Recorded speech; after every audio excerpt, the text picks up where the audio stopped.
BDSM, bondage and discipline, dominance and submission, sadism and masochism.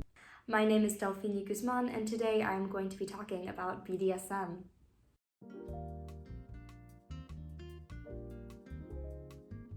Before I get too deep into the psychology behind BDSM, let's first briefly describe what BDSM means exactly.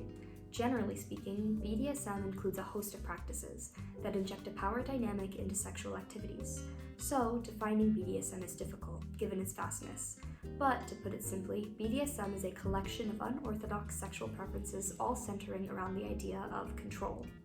This wide array of unconventional sexual preferences has been a taboo topic for decades, given the way that it links sexuality to pain, power display, and humiliation, rather than to romance and tenderness, although less vanilla sex preferences have become more normalized in recent years. But why would anyone take such pleasure in seemingly unpleasurable actions? Hitting, bruising, degradation, pain all seem like immediate turnoffs to the typical sex haver. However, I would like to argue that these atypical sexual preferences can be explained through the social conflict theory. Now, what exactly is the social conflict theory? Social conflict theory is the belief that power, or the imbalance of power, is fundamental to social relations, and thus a social interaction is a struggle for control. Now, when considering BDSM, control is one of the most prominent factors. Some of the most popular BDSM subtypes are dominance and submission, which directly correlate to who is in control.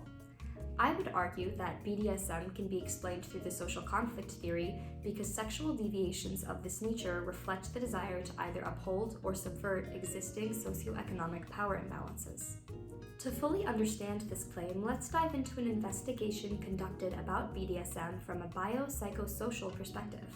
Some of the findings from this investigation reflect the idea of BDSM upholding social control structures. For instance, researchers discovered that there is a direct correlation between income level and BDSM intensity, which places social economic class dynamics in line with BDSM.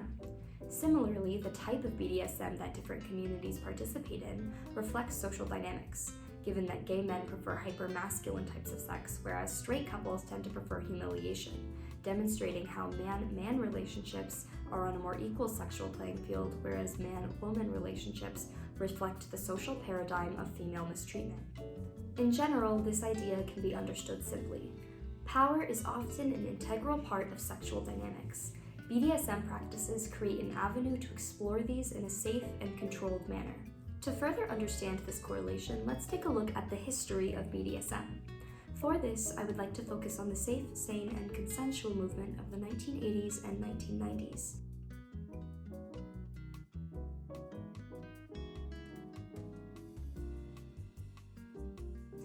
In this movement, BDSM organizations and activists coined this phrase in an attempt to make BDSM more palatable to the general public.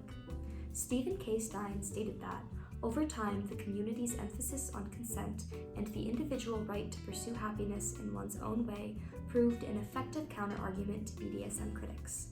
The presence of gay leather bars, which emerged in the 1950s, are also extremely impactful concerning BDSM history.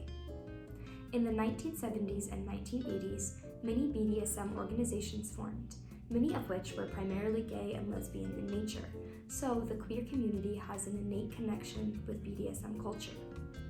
Although BDSM was eventually deemed acceptable within queer communities, it has been consistently viewed as wrong through the lens of Christianity.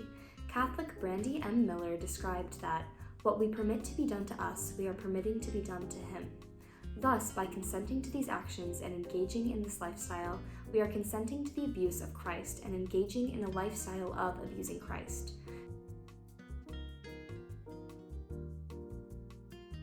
So, Christianity has a negative view of BDSM because it can directly be associated with the abuse of Jesus Christ himself. Using the social conflict theory to uphold BDSM explains the historical stigma against it, with exception to the LGBTQ community. Given that the queer community already faced discrimination and were already of a lower social standing, it is understandable that queer community members would strive to imitate the current social power dynamics within their sexcapades. Moving on to a more contemporary view of BDSM, we see a considerably higher degree of social acceptance for BDSM as a whole, with studies showing that 69% of the general population had fantasies about BDSM-related activities. To fully understand the modern view of BDSM, let's explore the media portrayal of this sexual variation and the ways in which technology has impacted its acceptance. In terms of the impact of technology, social media and its portrayal of BDSM furthers the acceptance for this sexual deviation. One of the most impactful pieces of BDSM media to influence newer generations is the trend of the BDSM test, a sexual preferences quiz that went viral on various social media platforms, but most notably TikTok. In an article describing how to take the viral BDSM test, Lucia Marginian describes that sharing BDSM test results on social media like TikTok has made it easier for people to talk openly about what they like and don't like sexually.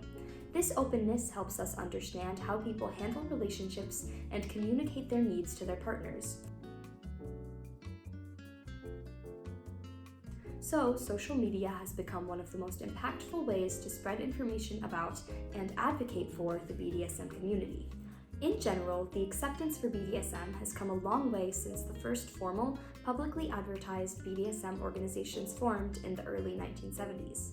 However, it's important to recognize that social stigma surrounding this practice is still alive and well, with many members of the queer community in fear that opponents of LGBTQ rights will use the visible displays of BDSM to demonize the entire LGBTQ community. Despite this, BDSM remains an important part of queer history and a lively community even to this day.